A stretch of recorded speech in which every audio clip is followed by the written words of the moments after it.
What's up, Jacksonville? It's your media mogul, Daniel P. Hicken, Esquire. Well, not really.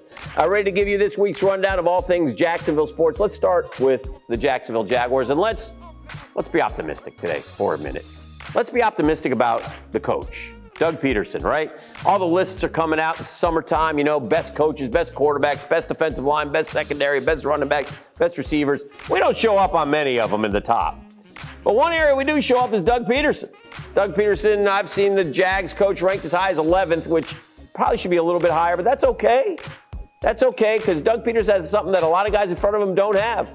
Shiny Super Bowl ring. Amen to that. Doug Peterson brings stability to this franchise. Doug Peterson brings a plan to this franchise. I think that Doug Peterson will have the opportunity to be the best coach here since my man TC was prowling the sidelines back in the 90s. We shall see. Let's stay posted. I want to talk about the Gators, though, for a minute. There's something going on here, and it's the first time that I don't agree with Billy Napier about something. So it's important to talk about. It's recruiting, and Billy Napier has a tremendous plan. And Billy Napier is invoking the plan.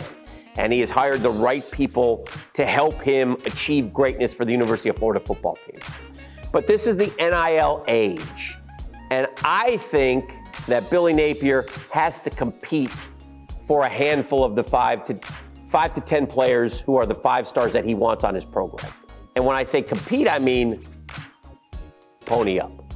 I don't think you're going to get these kids unless you're willing to pay them. Now, look, if you come to the University of Florida, you're on the team, he's going to pay his guys. That's great.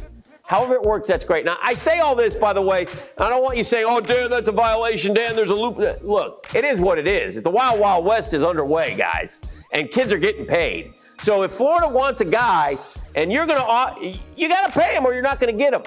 And if Florida doesn't get a top 10 recruiting class this year, it's going to be a problem. And I'll tell you why.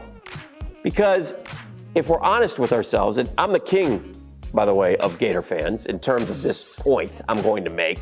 If we're honest with ourselves, Billy wants us to be patient. Gator Nation, patient, those two words don't go together, all right? Let me tell you when the patience runs out.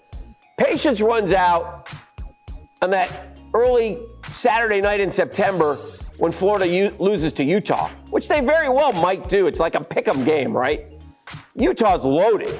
Utah's been picked by some to go to the Final Four. If Utah comes down and wins, and then Florida goes up a couple weeks later and loses in Knoxville, patience is over. I mean, it's just a fact. Florida fans ain't patient, and I don't blame them. But they would be patient if they see Florida trending towards a top 5 class. But if they're not trending towards a top 5 class, and they're 3-3 after 6 games, have fun. Welcome to Gator Nation, Coach Napier. It ain't easy, but then again, that's why you get paid the big bucks. Hey, and the recruiting front, by the way, it depends on what service you look at, but none of the big 3 are kicking ass, all right? Let's be honest. I mean, Miami, 20th, Florida, 30-something, FSU, 40th something, the one I looked at most recently. Noles did get a local kid, Roger Kearney, congratulations, out of Orange Park. Florida got Sharif Denson from Bartram Trail. So, it's a busy time with the recruiting here in the summer, but I'm done. I've said my piece. Do with it what you will. And we'll see you next time on Jacksonville's Weekend in Sports.